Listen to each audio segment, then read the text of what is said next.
Alright, it's a little bit different than what I normally do, but I used to play with these cards.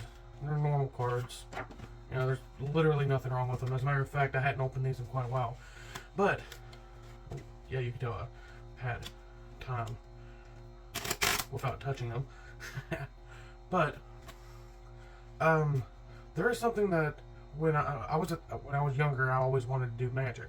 So, I would do, you go on the internet and, learn some magic tricks and stuff like that, like that. No, you probably saw how I did that. That's actually quite a common one. And you just learn different ones. Learn how to shuffle weird, or learn how to play with the cards the right way, make everything look mystical. God, I'm rusty. But there's a lot of things that you can do to, regular old cards, but it's up on top, blah, blah, blah. Like I said, I'm rusty. And, there was a handful of tricks that do the same thing, and I always thought, well, preparation before... I never really liked the idea of preparation before a trick, because you're not always going to have that specific deck that has the ace of spades all the way on the bottom, the ace on the top, all four jokers in the right spot, or, just the small things here and there that sometimes help. And, I'm not going to be specific on any specific trick, so that I'm not revealing too much of anything. But let's say you have a trick, and, these cards are all still the same. And the trick itself is to have a card end up the opposite direction that it's supposed to be. So, like, if I take this 5 and put it upside down right there at the top, and then they do blah, blah, blah, snap your fingers, and then, oh, your card will reveal itself. Oh, there it is. Oop, magic, yay. But I'm going to reveal this one a little bit because it's an overused one anyways. But if you don't want the, spoiler alert, if you don't want the trick revealed to you that helps, the help that I'm going to give it, skip now, because I'm about to reveal some of it. Alright, all the ones that are not wanting anything spoiled, good. Alright, for the ones that want to know a training wheel to help out with this type of trick, the ones who already know how to do that type of trick. Okay, now that you're here, I'm going to start with like normal cards. This, like how you do the card upside down on the bottom of the deck, and it looks like it's a normal deck, no matter how you throw it. Like if someone had a regular card, they slide it in there, and then you flip it over, and as long as you don't show the bottom, it looks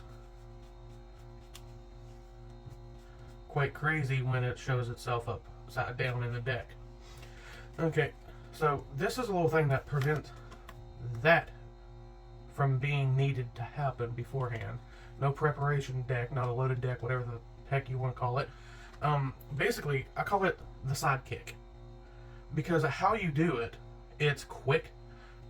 What you do is you fling your hand, and what you're doing is you're taking that topmost card. All right, well, I'll show you. And you're doing this off to the side really quick whilst you look like you're straightening up the cards. And you flip it back and then back. And you can even slap it like if you're, just trying to shuffle it a little bit. And of course, you'll see some of the numbers as you go. But that's why you do this. You're like trying to start it up and fix it, and use this hand to cover any issues. Because as we know as magicians, the hand is faster than the eye can see. So you're just flipping it around. Now, how you do this, if you hadn't slowed down the video or stopped it or whatever, is you have the deck like you would normally do, like just holding it normally, nothing's funky, and you have your fingers up like this, very close to the top, and it's slightly bent with your pinky. That way it's pushed up, where it'll kick it up And as you do it faster, it doesn't work as good with older cards, but as you push it up, you're allowing the card to go up, and then you push forward, and it's holding on the hinge of your thumb. And as you turn it, like if you were going to do a one-handed shuffle, straight across, and that's all it takes. The bend, that's why you have the fingers up like that, because you have a chance to come down, grab in this motion, and then you bring your thumb back together. And then the only issue here is that sometimes that will pull itself out because your pinky grabs it. But the more you get better at it, and then you go and do the shuffle thing, and it looks like a normal one. So like, as you go,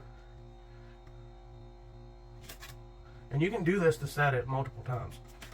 Yeah, see what I mean? Yeah, it just happened right there. Perfect example, actually. Sometimes they'll grab your pinky, and there, nothing. You have that slightly up. Now if I were to do it, you do it fast enough and you do it right enough, because you're not even supposed to have this directly in front of them. So this is like off to the side, like you drop your hand and do it. Once you drop your hand and do it, if you can keep a good grip, you can do it one-handed. Side, kick, and then it brings it around. And if you can finagle your fingers the right way, all you need to do is pull it back up and fix it. And that's all it is. The side kick. Yeah. One more time. And it straightens it up. There you go.